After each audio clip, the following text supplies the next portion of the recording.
weekly show that breaks down all of the biggest news from the past week in sports. I'm your host, Lucky Roberts, and let's get right into it. We'll kick things off this week with a check-in on the MLB. We talked last week about which players are contending for the MVP and different awards, so this week, let's talk about which teams are at the top of the standings.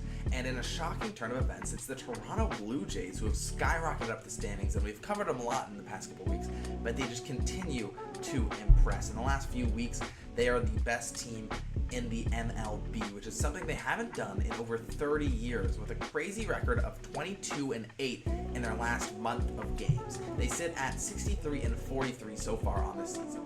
Other than the Red Hot Blue Jays, who lead their division in the AL East, some other good teams in the American League are the Houston Astros and the Detroit Tigers, who also lead each of their respective divisions.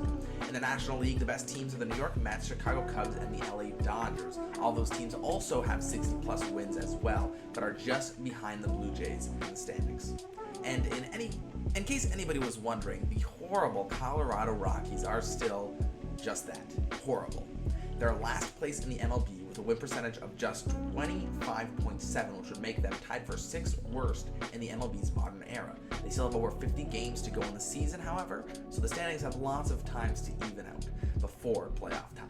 Now let's move on to some F1 news, where the Belgian Grand Prix went down yesterday. This was the first F1 race in a few weeks, so it was nice to see the drivers back on the track.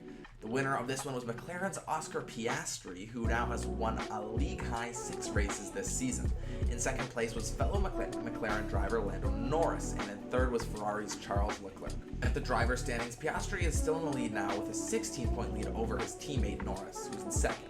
And the constructor standings, it's not even close, as McLaren has the lead over second-place Ferrari by a whopping 268 points. Piastri and Norris are really dominating this season. The next F1 race is the Hungarian Grand Prix, which is on Sunday. Let's move on to the NFL, where it's just about time for the 2025 season to get underway. Teams have completed their training camps and are now prepared for some preseason action. The first preseason game goes down this Thursday between the Detroit Lions and the LA Chargers.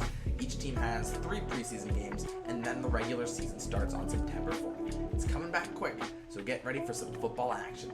In some fun basketball news, NBA veterans are headed back to their old teams to end their careers. These moves started with Damian Lillard, who returned to the Portland Trail Blazers after being waived from the Milwaukee Bucks. Lillard played 11 years for Portland before going to the Bucks, and now the 35-year-old returns back to his old home, most likely to end his career.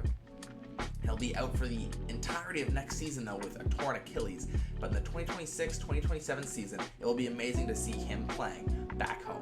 And that move might have sparked something in Chris Paul, who signed back with his previous team, Los Angeles Clippers. This has been announced to be likely his final season, so it'll be cool to see the former superstar end his career back in Los Angeles after traveling around different teams for the last 8 years since leaving.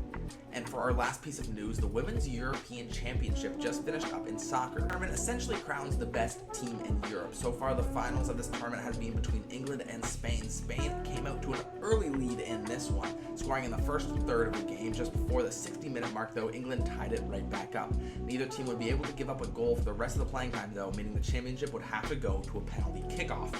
And in penalties, it was England who took home the win, which they don't usually do, 3-1, meaning England are your 2025 Women's European Championship winners. Congratulations to them. That's it for this week's episode of the Shutter Sports Refresh. I've been your host, Lucky Roberts, and I hope you learned something today. You can check me, Shutter Sports Refresh, and the writer for this episode, Finn Noel, right here. Thanks for watching.